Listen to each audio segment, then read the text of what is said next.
रजत जी, जैसा कि प्रिडिक्ट किया था, इलेक्शंस अप्रैल के महीने का बयान है, तब शरद पवार ने कह दिया था 50-50 और वही यहाँ पर बहुत करीब है। लगता है कि वो 50-50 दिखाई दे रहा है। लेकिन इसमें बीजेपी की परेशानी की बात है कि बीजेपी की 22 सीटें थी, बीजेपी की सीटें कम हो रही हैं। लग ये रहा था कि जो एलाइज हैं, शिंदे गुट है, उसकी सीटें कम होंगी, अजीत गुट की सीटें कम होंगी, लेकिन बीजेपी की अपनी सीटें कम हो रही हैं। ये बीजेपी के लिए चिंता की बात है। जबकि बीजेपी ज्यादा सीट्स लड़ी, 28 सीटें लड़ी है। पिछली बार वो 25 सीटें लड़ी, अब की बार 28 लड़ी। इस बार वो पिछली बार 25 सीटें लड़ के 25 से 23 आई थी, अब की बार 28 लड़ रही थी। तो ये बहुत से बीजेपी के लोग ये कहते हैं कि जिस तरह से देवेंद्र फडणवीस को मुख्यमंत्री नहीं बनाया गया, इतनी मैसिव मेजॉरिटी होते हुए भी उसका असर बीजेपी के जो कार्यकर्ता हैं जगह जगह उनके मोरल पर जरूर पड़ा है। और रजत जी, क्या अब बीजेपी के ऊपर वो पार्टी तोड़ने वाला जो ठप्पा था उस इमेज से, और फिर उसके बाद जो बयान आए, नकली बेटा, नकली शिवसेना, उन्होंने भी ठीक ठाक डेंट किया क्या? ये तो चीजें अभी इलेक्शन के दौरान की हैं। मुझे लगता है कि जो वोटर है उसने पहले ही मन बना लिया था, और बार बार शरद पवार जिस आधार पर कह रहे थे 50-50 होगा, वो एक ट्रेंड काफी दिनों से दिखाई दे रहा था। जी, मोटे तौर पर देखें तो 5 ऐसे स्टेट्स हैं जहां बीजेपी के लिए झटका है। महाराष्ट्र में अभी इस वक्त जो दिखाई दे रहा है 20-28 की लड़ाई दिखाई दे रही है। एनडीए 20 और इंडिया गठबंधन 28 पर आगे चल रहा है। बंगाल में अब पिछली बार लगभग बराबरी की बात थी, 18 भाजपा 22 टीएमसी थी। इस बार टीएमसी बहुत आगे चल रही है, बीजेपी अपने पिछले 18 से बहुत पीछे 13 पर दिखाई दे रही है। यूपी के अंदर इस वक्त इंडिया गठबंधन बहुत आगे दिखाई दे रहा है, वहां अभी बराबरी की बात नहीं है। फिलहाल अगर आप देखेंगे, अगर आप कांग्रेस और सपा दोनों की सीटें जोड़ देंगे तो वो बीजेपी से ज्यादा है। और इसके अलावा हरियाणा एक ऐसा स्टेट है जो पूरी तरीके से कांग्रेस के पक्ष में जाता दिख रहा है, और राजस्थान में बीजेपी को जो अपेक्षा थी उससे ज्यादा नुकसान हो रहा है।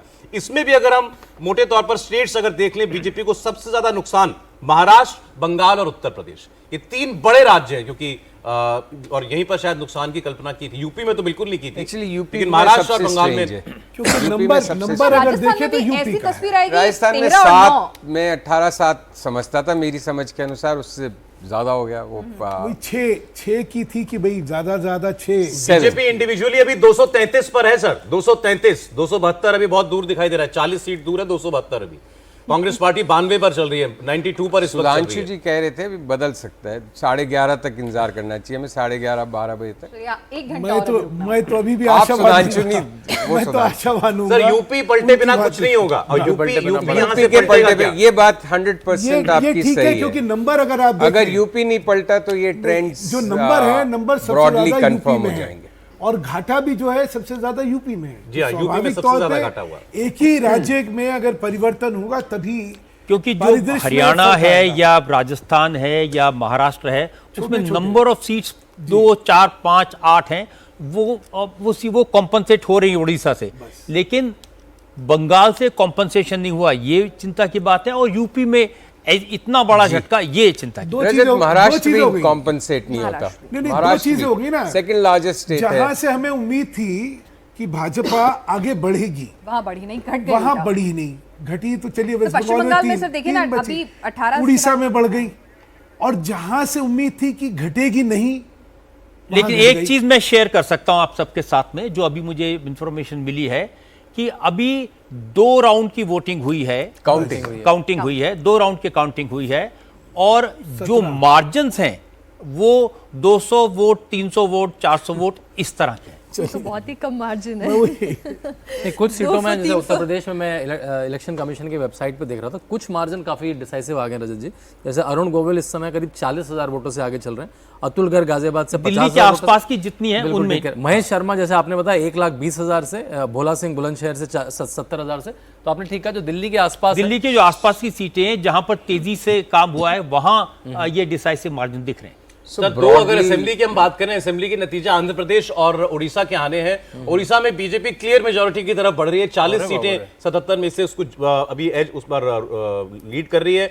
आंध्र प्रदेश में वाईएसआर सीपी जो है वो बिल्कुल राउट हो गया, ऐसा लग रहा है बिल्कुल, और वहां पर टीडीपी का स्वीप है। धर्मेंद्र प्रधान जी को विधानसभा चुनाव लड़ना पड़ेगा। दो विधानसभाएं तो एनडीए को जाती हुई दिखाई दे रही है, उड़ीसा की और आंध्र की। इस स्थिति में तो एमपी लूज नहीं कर पाएगी बीजेपी। ठीक कह रहे हैं। लेकिन हरियाणा को आप देखिए जरा, हरियाणा आपकी स्क्रीन पर 6 कांग्रेस, 1 आम आदमी पार्टी, 3 केवल भारतीय जनता पार्टी बड़ी उठापटक हरियाणा के अंदर की भी, मुख्यमंत्री भी बदला, सब कुछ हुआ। खट्टर साहब भी थोड़ी देर पहले करनाल से पीछे चल रहे थे, उनका क्या चल रहा है इस वक्त देखना पड़ेगा। लेकिन 3 सीटों पर केवल भारतीय जनता पार्टी आगे चल रही है। हरियाणा में वाकई एक संकट, लेकिन जो 2-3 सीटों का आप बताते थे सब, रोहतक, सोनीपत, हिसार, इनकी बात हम लोग करते थे। देखिए, पर मैं ये बोल रहा हूँ, देखिए, चाहे बीजेपी इस बात को डिनाई कर दे, चाहे मना कर दे, अग्निवीर स्कीम को लेकर हरियाणा में बहुत ज्यादा जो माहौल था।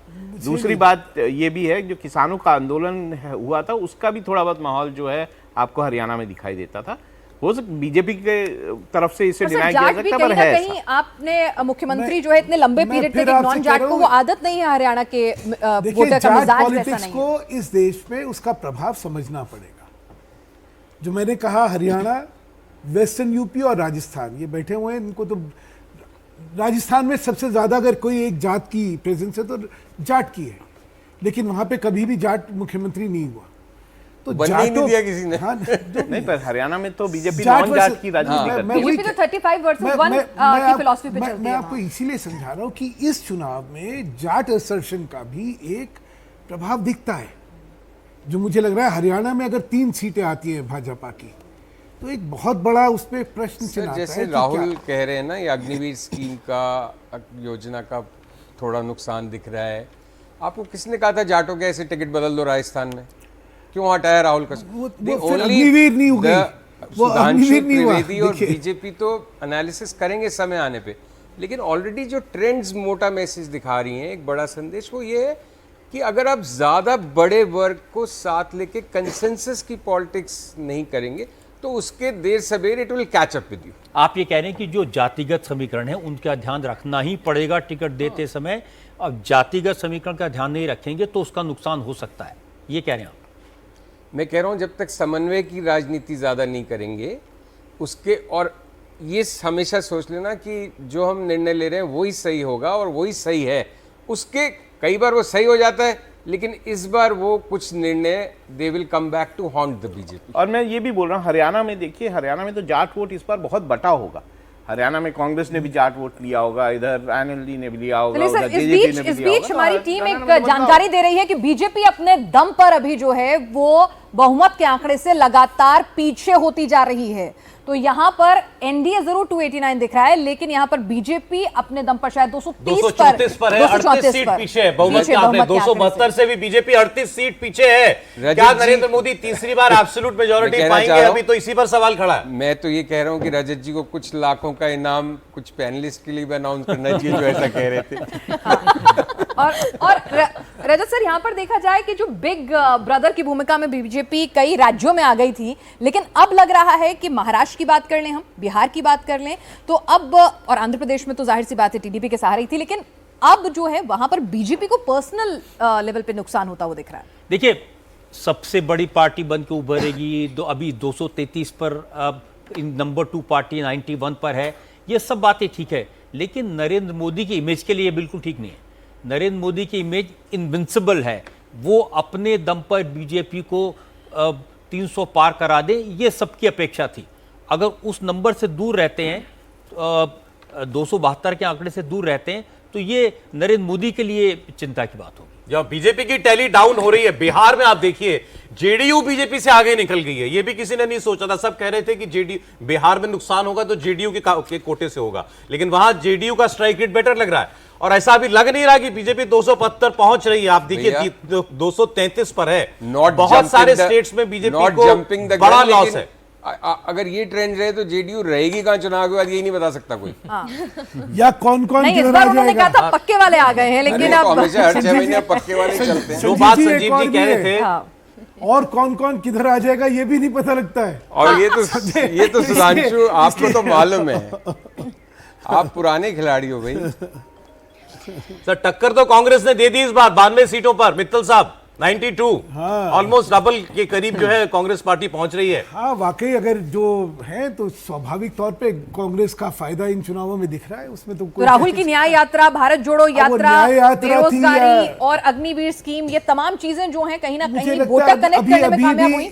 अभी भी इनका विश्लेषण जो है ना, किसी एक चीज पे जंप करना मुझे लगता है अतिशोक्ति होगी। लेकिन देखिए, सर, महाराष्ट्र में बंगाल जिस तरह से बहुत कांग्रेस ही की सीटें आ अलग रही हैं, जनादेश मैं दिया। अपने- अगर यही हाँ, ट्रेंड और और उत्तर प्रदेश में भी नतीजों में समाजवादी तब्दील पार्टी होता है। भले ही हो, लेकिन आप भी देखिए, तो देखिए कांग्रेस 6 की सीटों सीटें पर आगे महाराष्ट्र में देखें तो सुधांशु जी महाराष्ट्र कोई में बहुत अच्छा है। शुरुआती विश्लेषण का मुहूर्त तो डिसाइड कर लो कितना पश्चिम अभी बंगाल काम की कर एक बात रहे हैं, करने जैसा- पर जैसा पश्चिम बंगाल का नंबर सामने सुधांशु जी एक बार बस ये जरूर। देख ले 42 सीटों वाला राज्य जहां तृणमूल 25 सीटों पर आगे ट्रेंड कर रही है, बीजेपी 13 पर, कांग्रेस पार्टी 2 पर।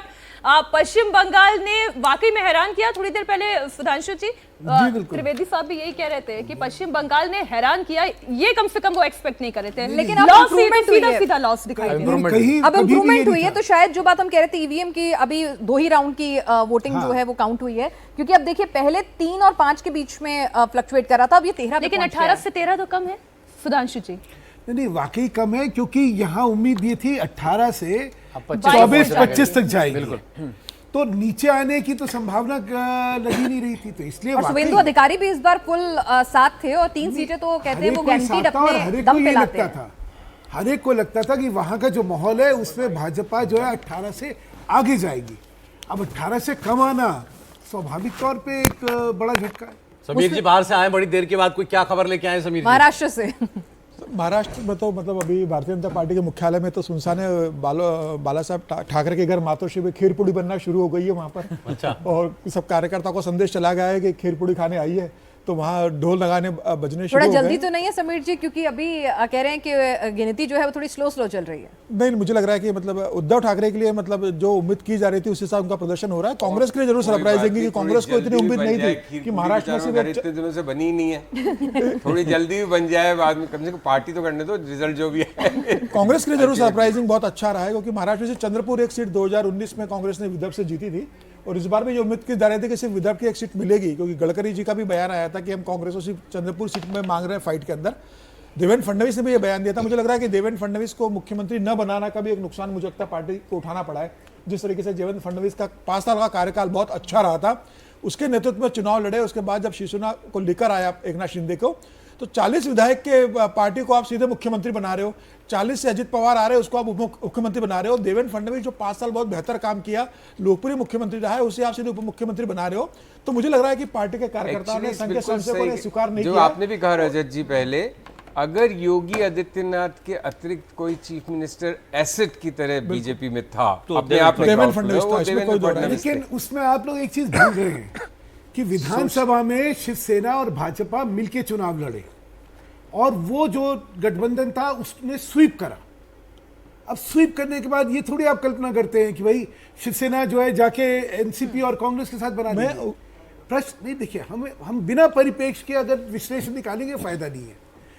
देवेंद्र फडणवीस को जब ये लोग बन गए तो क्या करते? देवेंद्र फडणवीस के पास जो है अपने नंबर थोड़ी थे, अरे क्योंकि भाई, सब साथ मिलकर नहीं, लड़े। आप सुधांशु- बोले- गलत हो सर यहाँ पर। सुधांशु पहले 2.5 साल के लिए 105 बना देते ना उद्धव को। कैसे, अगर क्यों? पूरा एक पर्सपेक्टिव नहीं, के साथ आप discuss- कह रहे बना देते, कोई जिद कर रहे हैं भाई पहले से भी आपका, तय था। बना दो। देखिए हाइंडसाइट में तो कुछ भी कह दीजिए। अच्छा चलिए बड़ी ठीक है। देखिए अभी कांग्रेस के सपोर्टर, बीजेपी के सपोर्टर सब अपने अपने नजरिए से अपने नंबर्स को देख रहे होंगे, लेकिन दोनों ही एक बात जानना चाहते हैं रजत जी, जो आपने कहा था लाखों का इनाम जीतना है, इंडिया टीवी उसके लिए देखते रहना है। दूसरा सवाल। एक सवाल तो आपने पूछ लिया था, अब दूसरे सवाल का वक्त हो गया। हमारा कॉन्टेस्ट आज का इंडिया टीवी देखो और लाखों का इनाम जीतो कॉन्टेस्ट। अब दूसरा सवाल, पहले सवाल के जवाब में दर्शकों के बहुत सारे रिस्पॉन्स हमें आए, बहुत सारे जवाब आपके आए हैं, लाखों लोग इस कॉन्टेस्ट में पार्टिसिपेट कर रहे हैं। आगे भी आप लोग बस इंडिया टीवी देखते रहिए। अब दूसरा सवाल आपके लिए आ रहा है, रजत जी पूछ रहे हैं, ध्यान से सुनिएगा। तो एक और आसान सा सवाल है आपके लिए, दर्शकों को बताना है कि नरेंद्र मोदी ने कहां से चुनाव लड़ा, गांधीनगर, वाराणसी। तो सौरभ आसान सा सवाल है और आप प्रोसेस बताइए कि दर्शक जवाब कैसे दें। जी आपने जैसे पहले सवाल का जवाब दिया है, बहुत सिंपल तरीका है, इससे आप दूसरे सवाल का जवाब भी दीजिए। अपने मोबाइल फोन पर आपको टाइप करना है Q1 स्पेस A। अगर आपको लगता है कि ऑप्शन A सही है तो Q1 स्पेस A लिखिए। अगर आपको लगता है कि ऑप्शन B सही जवाब है तो फिर आपको टाइप करना है Q1 स्पेस B, और इस मैसेज को आपको सेंड करना है 9509885885 पर। याद रखिएगा कुछ लकी व्यूअर्स होंगे जो इन सवालों के सही जवाब देकर लाखों के इनाम आज इंडिया टीवी देखते देखते जीत सकते हैं। भाई हम दोबारा नहीं कहेंगे, लेकिन रजत जी आपको ध्यान रखना पड़ेगा जो मैंने पहले बात कही थी। पैनलिस्ट के लिए कॉन्टेस्ट चाहिए। देखिए, बीजेपी 232, कांग्रेस इस वक्त 89 सीटों पर चल रही है। ये अपने आप में जो है ये सबसे बड़ा आंकड़ा है अगर आप इंडिविजुअल पार्टीज का देखेंगे। बीजेपी क्या 232 से 40 सीट और लेकर 272 के पार जा पाएगी? नरेंद्र मोदी तीसरी बार फुल मेजोरिटी की सरकार बनाएंगे। अभी देखिए गिनती चल रही है और ये तो देर शाम तक चलती रहेगी। 40 सीट का फासला क्या बीजेपी पार कर पाएगी? इलेक्शन कमीशन के मैं रीजन वाइज जब रिजल्ट देख रही हूँ तो मतलब ट्रेंड देख रही हूँ, स्मृति ईरानी ट्रेल कर रही है जी अमेठी से। तो ये देखिए बलिया से भी बीजेपी ट्रेल कर रही है। अगर इस तरह के ट्रेंड हैं जो हमें दिखाई दे रहे हैं, जहां पर बीजेपी 32 पर वो करी ट्रेल कर रही है। बहुत स्लो है इलेक्शन कमीशन की स्मृति ईरानी के पास 50,000 है, हालांकि बहुत स्लो होती है, और यहाँ पर किशोरी लाल जी के पास 70,252 वोट गए हुए हैं। लेकिन 20,000 की ये अभी तो बहुत जल्दबाजी होगा मेरे ख्याल से, और वहां पे अपडेशन भी स्लो होता है, लेकिन फिर भी कम से कम ये दिखा रही है 10 सीटों पर अगर ट्रेंड कर रही है कांग्रेस, तो फिर उसमें अमेठी तो हो ही जाएगी। नहीं, बट फिर ये 20,000 की लीड लोकसभा के हिसाब से भी 50, ठीक 70 और ठाक 50। लीड है। सर, अब समाजवादी 70 और पार्टी जो 50। है वो आगे दिखाई दे रही है। 80 लोकसभा सीट वाली अब 36 हो गई। 34 पर बीजेपी हो गई, आरएलडी 2 पर, अपना दल 0 2 और बसपा वो भी 0। कांग्रेस पार्टी बड़ा अच्छा परफॉर्म कर रही है। 7 सीटों पर कांग्रेस पार्टी लीड करती हुई दिखाई दे रही है। जो जिस पार्टी के 17 लड़ी और 7 में लीड कर रही है कांग्रेस। जिस कांग्रेस पार्टी के लिए सुधांशु जी कहा जा रहा था कि अब तो यहाँ पर कांग्रेस पार्टी का नाम लेवा 1-2 सीटों पर ही रह गए हैं, अब 7 सीटों पर लीड कर रही है, तो बहुत अच्छी बड़ी खबर बात है है। कांग्रेस पार्टी के 2.5% लिए। वोट पे रिड्यूस हो गई कांग्रेस। 7 लोकसभा की सीट अगर जीत रही है तो बड़ी बात है कांग्रेस के लिए। और सर यादव उस भी आगे सिचुएशन बढ़ में गए थे। जीत एक्चुअली यूपी में कांग्रेस जी, कभी-कभी पूर्णिया से आगे चल सरप्राइज रहे करती थे। है। जैसे 2009 में 22 सीट जीत गई आउट ऑफ द ब्लू। और नहीं, तब 2022 लड़ी थी वो। 2009 में जीतने का एक कारण था कि राहुल गांधी की मुट्ठी बंद थी, और उन्होंने कहा मैं बासपा से भी नहीं चुनाव वो समझौता करूंगा, मैं सपा से भी नहीं करूंगा। तो वैकल्पिक राजनीति, उन दोनों से त्रस्त यूपी के जनता सर यहाँ पे को कांग्रेस के वैकल्पिक लिए लड़ाई राजनीति। वैसे भी मुश्किल थी। 200 सीटों पे 50% वोट के साथ आप जीते थे बीजेपी, और कांग्रेस बहुत पीछे खड़ी हुई थी। उसके लिए एक बहुत बड़ा अंतर पाटना था, और अगर यही ट्रेंड कन्वर्ट होते हैं तो it's a huge number. Congress 2.5% vote से 7 सीटें जीत जाए, ये वो भी नहीं कल्पना कर सकते थे। मुझे नहीं लगता उनकी जो कल्पना होगी, लेकिन वाकई ये कमाल के सर, मेरा एक रिजल्ट। प्रश्न है हाँ जी, कि कांग्रेस के इस प्रदर्शन का श्रेय मल्लिकार्जुन खड़गे जी को जाएगा या राहुल गांधी को जाएगा?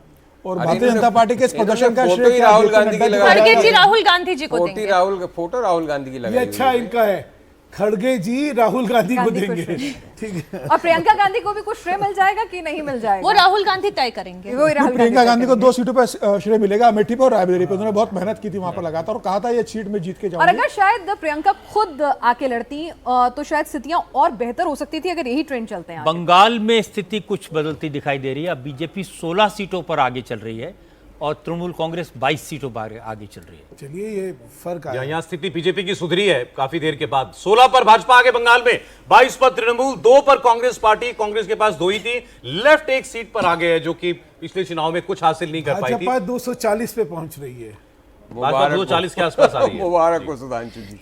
मैं कह रहा हूँ लेकिन 272 की जो कहानी है well आपकी ना, played. मैं उसी वो लेके यूपी हालांकि संभाले हमें- बगैर नहीं होगा मित्तल हमारा साहब। होगा भी देखिए। विश्लेषण संभालना के पड़ेगा मुहूर्त में आपको। अभी भी आधा घंटा बचा है। यू भी अभी संभलेगा। एक बार फिर से टेली पर नजर रखें। 543 में से 542 सीटों का जो रुझान है, 295 सीटों पर एनडीए लीड कर रही है, 225 सीट पर इंडिया अलायंस लीड करती हुई दिखाई दे रही है। इंडिविजुअल पार्टी पोजीशन अगर आप देखें तो 239 सीट पर बीजेपी आगे, 88 सीट पर कांग्रेस आगे। जेडीयू की बात करें, बिहार में बीजेपी से ज्यादा अच्छा परफॉर्म कर रही है जेडीयू, 14 सीटों पर आगे अभी चलती आपकी दिखाई दे रही स्क्रीन है। जो आंकड़ा दिखा रही है, इंटरेस्टिंगली वो एनडीए का वो नंबर दिखा रही है जो इंडिया अलायंस क्लेम कर रही थी। बिल्कुल 295। 295। ये एक अरुणाचल की क्या पोजीशन है? जी, अरुणाचल का ट्रेंड जो है जैसे ही सामने आता है, एक स्टेट बार तो उसकी भी बीजेपी हम जीत स्थिति चुकी थी। बताएंगे। वैसे लोकसभा 2 सीटें हैं वहाँ पे ना, नॉर्थ। लेकिन वहां अभी कोई आप मुझे लगता है सोचने की जरूरत नहीं है। जिस तरह से लैंडस्लाइड असेंबली में है, दोनों विधान लोकसभा सीटें। हिमाचल प्रदेश में 4 मैंने सीटें। चेक किया है, दोनों सीटें अरुणाचल में बीजेपी आगे चल रही है। रजी, लेकिन अगर ये परिस्थिति रह जाती है, मतलब एनडीए की सरकार, बीजेपी को फुल मेजॉरिटी नहीं तो ये आप कैसे इसको एनालाइज करेंगे, कैसी सरकार देखेंगे? देखिए, लोकतंत्र में अगर अलायंस है उसकी सरकार बनती है तो सरकार बन सकती है, उसमें क्या है, कोई इसमें बड़ी बात नहीं है। मोदी ये तो नहीं है कि ये कहेंगे कि अब हमारी उतनी नहीं आई जितनी आनी थी तो हम सरकार नहीं बनाएंगे। लेकिन सर, ब्रांड मोदी के लिए जिस तरह से कहा जा रहा था कि मोदी के नाम पर ये चुनाव है और उनके होने से भी कई सीटों पर देखिए, बहुत सारी चीजों पर अगर मान लीजिए ऐसी स्थिति बनती है 240 there is a lesson to learn, बहुत सारी चीजें सीखने की हैं। कई बार आपने कास्ट समीकरण को अगर नहीं देखा चुनाव में, अगर आपने चुनाव में जो इश्यूज बनाए वो लोगों को नहीं पसंद आए, आपने देखिए बहुत सारी चीजें हैं जो मुझे लोगों ने कही थी चुनाव के दौरान, जिनकी अब हम चर्चा कर सकते हैं। जैसे कहा कि बीजेपी के जो लोग थे, कार्यकर्ता, वो परेशान थे क्योंकि बड़ी संख्या में बाहर से लोगों को आपने ले लिया। बिल्कुल सही कह रहे हैं आप। तो महाराष्ट्र में ऐसी जगह, लेकिन अगर यही देखें, अगर ये कारण होता तो मध्य प्रदेश में तो ये कारण नहीं दिख रहा। मध्य प्रदेश में बड़ी संख्या में कांग्रेस के लोग लिए थे और वहां लैंडस्लाइड है। महाराष्ट्र में लिए थे, नुकसान है। दूसरा, पार्टी तोड़ना, सरकार बनाना और अपने लोगों को लीडर नहीं बनाना, जो कि दिखाई दिया महाराष्ट्र में। इसकी एक बड़ी वजह है। इसी तरह से उत्तर प्रदेश में मोस्टली ये लोग कह रहे थे कैंडिडेट सिलेक्शन गलत हुआ, और लेकिन विश्वास ये था कि मोदी जी के नाम पर जीत जाएंगे, योगी जी के नाम पर जीत जाएंगे, वो नहीं हो पाया। लेकिन सुधांशु जी, ऐसा तो नहीं कि 10 साल तक लगातार एक सरकार, कोई फटीग फैक्टर रहा हो या कोई एंटी इनकम्बेंसी किसी ब्लॉक उससे काम नहीं चलेगा कि आप अपने सांसदों का टिकट काट दीजिए, अपने विधायकों का टिकट काट दीजिए और एंटी इनकम्बेंसी वाइप आउट हो जाएगी। इस बार भी आपने 100 से ज्यादा सांसदों का टिकट काटा। और एस्टैब्लिश्ड लीडर्स को घर बैठा दीजिए। आप फिर इसमें देखिए ना, अगर आप एस्टैब्लिश्ड लीडर को घर बैठाने वाली बात करें तो छत्तीसगढ़ जीत रहे हैं ना, मध्य प्रदेश में पूरा मध्य प्रदेश जीत रहे। छत्तीसगढ़ में तो एस्टैब्लिश्ड लीडर लायबिलिटी था। अरे भाई, आप नहीं, उनके नेतृत्व में लैंडस्लाइड किया असेंबली में। मेरा ये कहना है कि क्या है, नहीं फटीग फैक्टर और क्या कोई एंटी इनकम्बेंसी? मुझे जहां तक उनके नेतृत्व का सवाल है, नरेंद्र भाई के नेतृत्व का सवाल है, वो फटीग फैक्टर और एंटी इनकम्बेंसी नहीं है। जैसे रजत जी ने कहा कि इसमें मैनेजमेंट के एक बहुत बड़े इशू निकल के आएंगे। आपको मैनेजमेंट सीटों पे आपने किन किन को लड़ाया, क्या समीकरण थे, कैसे आपने समीकरण को कहा, या फिर कुछ वर्ग हैं जिनकी नाराजगी जो है वो आपको महंगी पड़ी, जैसे जाटों का है ना, तो जाटों की नाराजगी आपको महंगी पड़ेगी। तो कुछ ये जो सेंसिटिवनेसेस हैं, इनमें कहीं जो फर्क आया है उसकी वजह से संवेदनशीलताएं थी। बहुत से लोगों का एनालिसिस ये भी है सुधांशु कि बीजेपी को कांग्रेस नहीं हराती, समाजवादी पार्टी नहीं हराती, बीजेपी को बीजेपी हराती है। जब बीजेपी के सारे फैक्टर्स मिलकर चुनाव नहीं लड़ते तो बीजेपी नहीं करती। उड़ीसा में पूरी ताकत लगाई, सब मिलकर लड़ रहे हैं, वो जीत गए। तो मध्य प्रदेश में सारे एक हैं, जीत गए। शिवराज सिंह चौहान को हटाए जाने के बावजूद भी उन्होंने जान लगाई पूरे इलेक्शन में। और थोड़े दिन पहले मेरी शिवराज चौहान से बात हुई थी, उन्होंने कहा कि रजत जी 29 की 29 सीटें जीत रहे हैं, इससे कोई फर्क नहीं पड़ता कि मैं हूं या नहीं हूं, मैंने अपनी उतनी जान लगाई और मैंने लोगों को फील नहीं होने दिया। लेकिन वो स्थिति आपको उत्तर प्रदेश में नहीं मिलेगी। उत्तर प्रदेश में फ्रैक्शंस हैं और वही स्थिति राजस्थान में।